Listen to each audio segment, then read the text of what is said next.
हृदयेतिना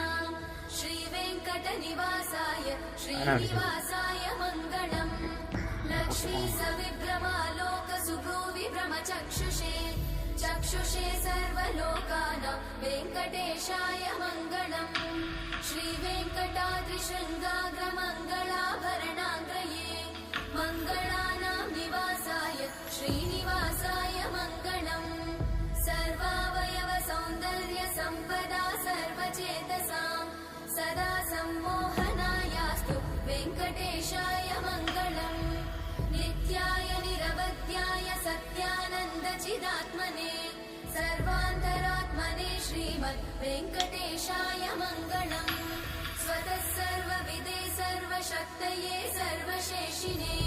सुलभाय सुशीलाय वेङ्कटेशाय मङ्गलम्।